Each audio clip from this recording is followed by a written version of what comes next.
So we are going to be looking at a scenario where the Dutch colonial empire at their peak came to the modern world. Now, the Dutch at their peak was probably one of the strongest, if not the strongest country we've ever seen inside of Adizz Pro's Wixo.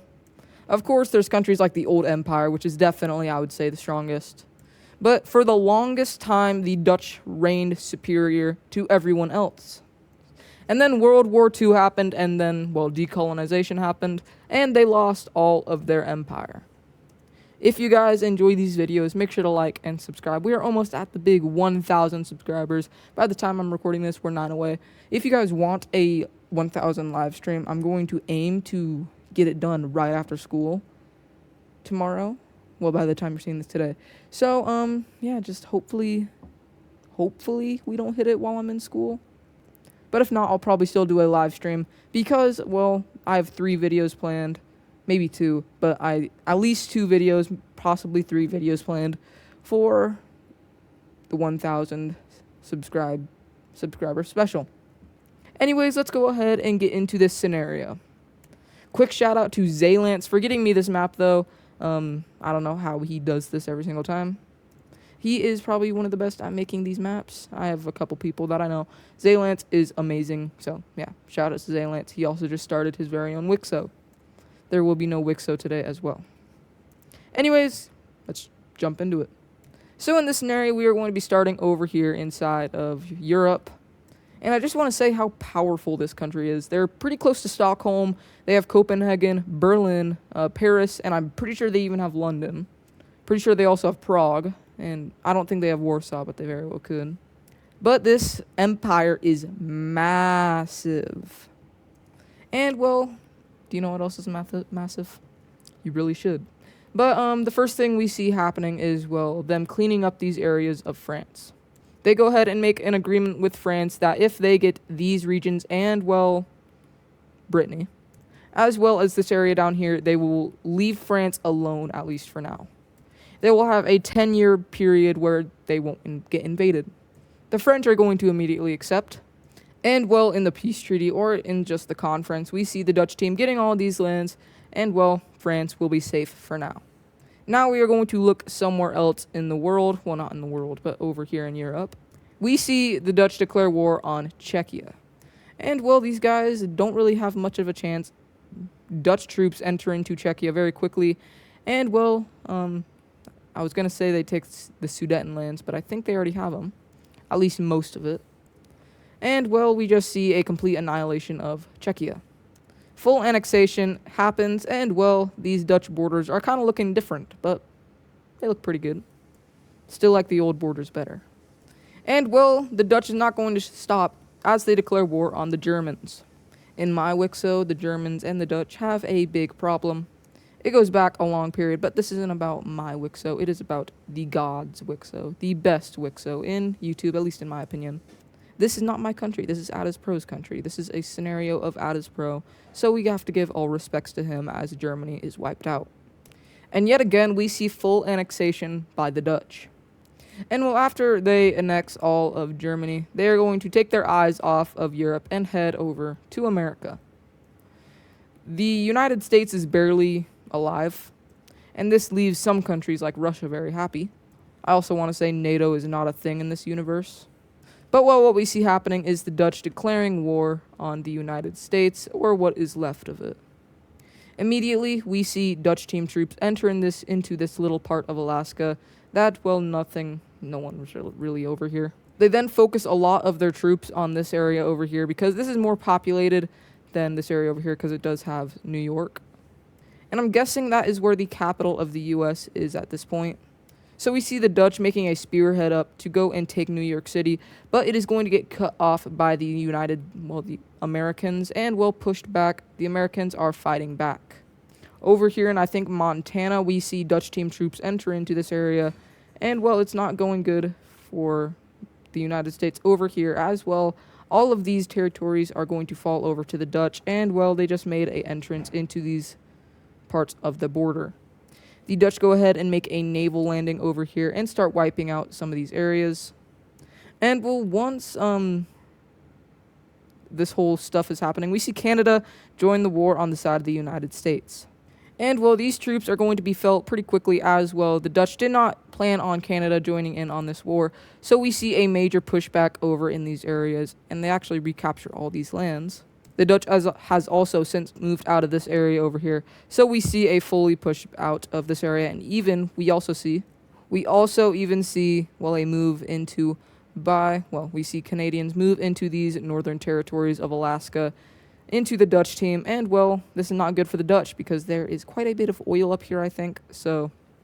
But the Dutch did not, well, keep this area very guarded, kind of like how they didn't really guard their colonies inside of World War II, and, well, we see a cutoff from the Canadians, and the Canadians are fighting back because hockey season is over and they need a way to get their anger out. The Canadians are destroying the Dutch up here, and, well, Christmas comes around, and, well, the Dutch line up for, like, a little treaty to not kill each other, and then, yeah, the Canadians absolutely murder the Dutch. Some things never change with the Canadians, but soon enough, they're entering into Alaska very quickly, and they manage to take over all of these territories. There are more people over here because they value this land a little bit more. But the Dutch team is able to re-enter into some of these areas over here, and, well, it is going good for the Dutch team, at least over here in the United States, but over up in Alaska, it's not going so good. A breakthrough is made over here, and they actually make a pretty big encirclement over here, wiping out a lot of troops. They also make a naval landing over here inside of Canada, moving throughout this area and eventually cutting these areas off, which is bad for the Canadians because they had quite a bit of population over here. They make a naval landing right here, pushing around, reconnecting up these areas over here, and they begin a major sweep into these New York areas of the United States. We see the Dutch with their superior navy making landings over here inside of Newfoundland over here, and eventually they actually take over the whole thing. The Dutch have probably the best navy in the world. They have to keep up with all of their colonies, so it makes sense why they're absolutely destroying the Canadians and the Americans in the naval battles. Soon enough, the Dutch is able to take over all of these territories, and this is terrible because these populated areas of the United States, at least they're most populated, have just been cut off from Canada. And what's even worse, as the Dutch make a naval landing over here close to New York, and they actually take New York from a naval landing, and it is not going good. Up in the north, we see a lot of troops being put into wiping out the United States as their capital has just been taken. And, well, we see a major sweep down into these areas until they surrender. Reorganizing their troops, they begin a massive push into Canadian territory. These populated areas are pretty dang populated, at least for Canada, because, well, they don't really have a lot of people up north because it's freaking cold. The Dutch managed to cross the Michigan area and the Great Lakes, and eventually they just start wrapping themselves around these populated areas. And, well, Canada isn't giving up, but they probably really should because they just connected up all of these areas.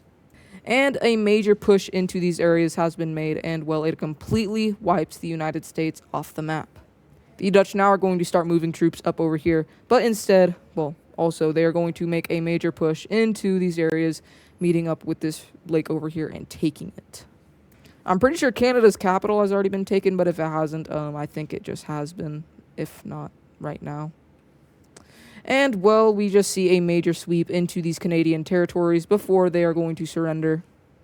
We also see the Dutch pretty much fully push out of these areas over in Alaska, while also re-entering into America, fully wiping them off, and, well, just continue to go down into these areas all over. And Canada is about to surrender over. Canada is going to surrender with all of these lands being taken by the Dutch, and let's go ahead and see what peace treaties they divide up with themselves and, well, Canada and the U.S. In this peace treaty, we see the Dutch team getting a lot of Canada, well, populated regions of Canada, and all of the U.S. Quebec and Newfoundland are released under a new country, and Canada is pretty much just ice. So now that they have expanded their American colony, we are going to see them, well, take over the Caribbean. And, well, I'm not even going to show the war because they absolutely gobble this area up for breakfast, and yes, I do believe Russia would get involved if this were to happen, but we are going to be ignoring that because time. And now the Dutch team's American colony is very big, and they are definitely the strongest country in the world at this point. If they weren't, they have all the US's nukes and, well, a lot of Europe, South Africa, Australia. So yeah, this is definitely the strongest country in the world. And, well, now they're going to make a landing inside of an area in South America where there's quite a bit of oil. We see them declare war on Guyana, and, well, they want this area because of all the yummy and rich oil that is over here. Venezuela is going to be very mad about this. So they join the war against Guyana and the Dutch team. And, well, the Dutch are going to start mobilizing into Guyana as well as moving into these Dutch areas that they have just taken over from Guyana. We see the Dutch team make a spearhead down and cutting off these areas just like this. They are more focused on Guyana than Venezuela. We see the Dutch moving down into these areas, and pretty soon Guyana is fully wiped out. But Venezuela is doing a lot of damage to them, moving them more and more down this area until Venezuela is going to be like, yo, we're kicking your booty right now. You sure you don't want to just, like, surrender and, like, we can get to peace work? The Dutch looks at Venezuela and then immediately sends, like, a lot more troops, and they make a naval landing over up here. And pretty soon they take over the whole shoreline of Guyana. The Venezuelans are going to get split into two over here. They are going to hold a good defensive line. But then naval landing galore happens over in the actual Venezuelan territory, and it is not good for Venezuela. The doctor does not recommend this much naval landings into your territory, and, well, now the Dutch are moving along this whole panhandle area, meeting up with all of their colonies. And, well, pretty soon, Venezuela is going to get fully pushed out of Guyana. And then the troops start pouring into Venezuela, moving into these areas, and eventually capturing the whole, not the whole coastline, but a lot of the coastline of Venezuela. By the time Venezuela is going to surrender, their whole coastline is going to fall over to the Dutch, and then they're going to go ahead and surrender. And the Dutch team is going to take over all of these lands, the shoreline of Venezuela and all of Guyana. And now that they're getting a lot more oil, they are going to go ahead and go up over to Sweden and Norway. And, well, Sweden lost a lot of their populated areas, so they're going to go ahead and declare war on both Sweden and Norway. The Dutch are going to mainly focus on Sweden at the start, and, well, they send a lot of troops into this area, taking Stockholm, and at this point I would definitely say Norway is stronger than Sweden, and that also could be a little bit of favoritism. Not to worry, the favoritism is gone, as Oslo gets taken almost immediately. And, well, same thing with Guyana. Norway would have just not been attacked if oil wasn't here. So what we see is the Dutch focusing in on these areas of Sweden, the more populated areas along the Baltic Sea. And then we see them focus in on these northern areas of Norway, trying to get as much oil as possible. They already have these areas over here. But now they are heading up into more of these northern areas like this, cutting off Norway from the rest of its northern area. And, well, eventually these northern areas are going to fall over to Dutch hands. Norway is going to surrender, but Sweden is going to try and keep fighting. And, well, they're going to get absolutely demolished by the Dutch forces. Like I said, these guys got weakened, especially Sweden. Well, not Norway, but Sweden is going to surrender. In this peace treaty, we see full annexation of Norway, and, well, these northern areas of Sweden and these southern areas get taken over by the Dutch, but we're not done here. As well, we're going to sink the rest of these areas into the ocean because I can do whatever I want. And Sweden is now gone, finally. And, well, the Baltic Sea has just expanded. I also forgot they also take over Svalbard. And this is where the scenario is going to end. I'm running out of time, and I didn't have much time to record this. In a better scenario, if I were to do this, we would see them also go after Greenland, probably even after the rest of France, Austria, Slovakia, Poland, and even probably take over the rest of Australia and South Africa. But we are going to go ahead and end it here. Thank you guys for watching. Almost at 1,000. That is crazy. Anyways, I will see you guys in the next video. Make sure to like and subscribe, and bye-bye.